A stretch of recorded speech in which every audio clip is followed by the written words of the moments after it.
bal ma isweydiinay waxa sanaag loogu soo guuray oo ilaa mudug looga yimi abaarihii meel kasta Soomaaliya markaad egtid baddu meeshay joogi jirtay iyo maanta meeshay joogto aad bay u kala fog yihiin flooding-kan xamar ka dhaca biyahan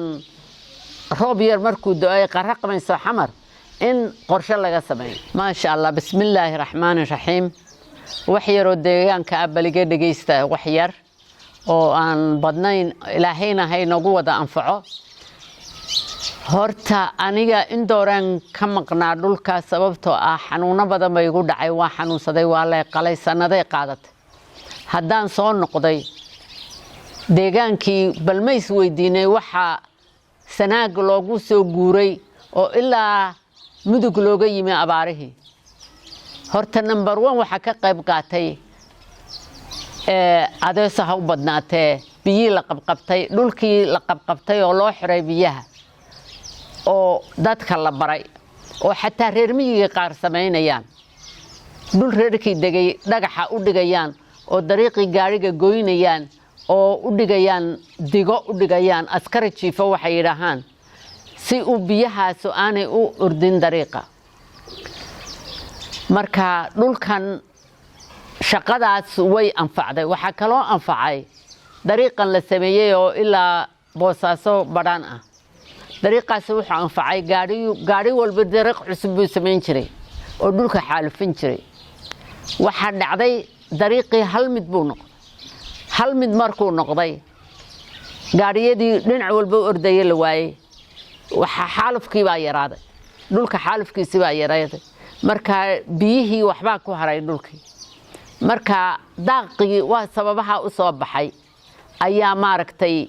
aad iyo aad loogu liibaanay oo ilaa haddeer xoolaha sanaag jooga waa arag fiican yihiin biyo la'aan baa haysa maaha biyo baqaaliya maaha daaqii sida dhulka kale uma liito xoolo aragoodu aad bay u fiican yihiin marka waxa in la sii wadaa la rabaa oo la xirxiro meelaha inagu dhow oo dhan biyaha iska ordaya loo hakiyo biyo la xiri maayo totally waxa loo xirayaa in la leexiyo oo lagu leexiyo meel maaragtay caws ka soo bixi karo ku hakan karaan meel biyaha laga cabo bohol noqotay oo loo yara qabto oo bohoshaas biyuhu ku haraan oo xooluhu ka cabaan meel maaragtay cawskeeda marka qabsata cawska iyo dhagaxu wuxuu qabanayaa biyaha ordaya orodka oo ciidana ka dhaqaya marka waa loo baahan yahay in shaqooyinka la wado marka waxaan ku faraxsanahay maalintii dhoweyd marka survey-ga ku sameeynay buurahan baran agteeda waxaan la socday wiilal geologiga barta oo baran jaamacadda ku jira iyaga naftooda waxbaan ka soo faa'iideysan wax badan bay ii soo sheegeen marka waxbaan kala faa'iideysan markaan isku darnay wixii aan aqaanay wax yaqaanay wax fiican baa noo soo baxay marka insha Allah lacag yar bay qaadanaysaa in iska roga la ijaarto dhagax lagu soo guro marka dhalinyaradan waxay anaga dhagax soo gurayna laakiin wax u baahan yihiin iska rogadii la soo ijaaro oo iyagana aan barroosay u xirxirayaan waxa soo dhan baan ku balansanahay ilaahay baan siinaya ijaarka iska rogada oo isku dardarsanayna insha Allah wixii wax ku soo darsanaya waa khayr marka deegaanka in laga quusto maaha waa in la wadaa dadkuna inagaga dayda waxa nagaga dayda oo shaqaale u diray Garowe waxaan shaqaale u diray Bariga Shishe oo dooxooyinkeedii lagu liibaanay sanadka oo dadku aanay ka guurin marka waxa loo baahan yahay maaragtay arintan oo wax dadku gacantooda ku qabsan karaan jawaan labadeena hadaynu saa u qabano dhagax ku guro saa u walaandayno oo xogaa meel ku xirno waa shaqaynaysa marka kharashkeedu waa yar yahay xooggeena u baahan tahay insha Allah horta wasaaradan cusub oo la sameeyay ilaahay waxaan ka rajaynayaa gabadha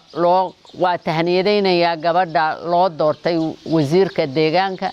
ilaahayna waxaan ka rajaynayaa cilmiga ay baratay ama khibradeeda inay deegaanku ka mid tahay haddii kale way raadsan kartaa dadka khibradda leh wasiirku waa siyaasad muhiim ah inuu ka soo shaqeeyay deegaanka laakiin waa inay urursataa dad deegaanka wax ka garanaya oo la taliyaal oo qorshe la dhiga qorshe deegaanka la dhiga anigu waxaan kula talin lahaa inay wasiirada oo dhan la fadhiisiso oo la tashato tiraha wasiir walba maxaa ka qabanaysaa environmentka aad deganta wasaaradaadu tahay deegaanka horta maxaa ka qabanaysaa maxaa baahiyo environmentka jira maxaana ka qabanaysaa contribution maxaa samaynaysaa haddii markaa wasaaraduhu qolo walbi inta xataa xafiiskeedu yahay ay ka shaqayso magaaladoo dhan ba qurux samaanaysa waa inay xamar ka hadashaa wasiiradu intay fadhiistaan iyo meeyarku ay ka hadlaan floodingkan xamar ka dhaca biyahan roob yar markuu da'o ay qarraqmayso xamar in qorshe laga sameeyo haddii qorshe laga sameeyo waa wax la habayn karo waayo waxa ugu weyn ay kaa rabtaa waxa weeye tractor inaad ku qabatid biyaha ama ku dudid marka in deegaanka assessment ay ka sameeyaan oo ay qorshe u sameeyaan xamar biidnillaah ayna doontaan khubara la samayso cilmiga markasta waxa weeye waa in la raadsadaa biidnillaah intaasaan ugu daraya Soomaaliya arrinta deegaanka oo cimilada inaga khusaysaa inagu warshado ma lihiin oo qiiqa ma bixino hawada ma kharibno inagu siraacadeenu aad uma badno oo dhulkeenaba ciidiisa meena nafaqa tirin ma garat laakiin inagu roob ma samaysan karo marka haddeenaan roob samaysan karayn roobka horta seen uga faa'iidsan lahayn inta ilaahay inaga siiyo baan u baahanahay oo ku talagalno marka roob inoo yimaado roobka inaanu ka qabsano biyo inagu filan 5 sano haddeenaan saa samayninoo 5 iyo ama 10 ama 20 sano qorshaha dhigan waliba qorshaha biyaha oo aanan wabiyada ka faa'iideysan oo waxa aanu hayno waa inaan wax ku falaa oo nidhaha sidee baanu u beeqaaminaa waxa aanu haysano saasa loo baahan yahay waana la samayn karaa dadku ma badnaan Soomaaliya hadii la eego 15 milyan marka loogu badan yahay baa lagu qiyaasaa dhulka waxaan nahay adduunyada dhulka waxa la qiyaasaa kilometer maaragtay imisa food ba qofkii ku filan halkii qof inagu xagga qiyaasta dadka ugu dhulka weyn nahay qof meel 100 kilometer la socdoodan qof arkayn Soomaaliya arkay aan cidna la arkayn waxa iyaduna masiibo ah oo la rabo inay dawladdu ka fikirto qoriyi markay bateen ugaadhi baa la dhameeyay ugaadhi ma jirto hadda way dhamaatay taasna man ugaadha door fiican bay ka qaadataa deegaanka sidii loo soo celin lahaa waqti kasta hay nagu qaadataa waa in qorshe loo sameeyaa iyana biidnillaah iyadana badda waa in qorshe loo sameeyaa meelaha baddu soo galayso waa in dikes iyo wax lagu sameeyaa la dhisaa si aanay baddu u soo fatihin oo dhulka u cunin oo u qaadan meel kasta Soomaaliya markaad egtid baddu meeshay joogi jirtay iyo maanta meeshay joogto aad bay u kala fog yihiin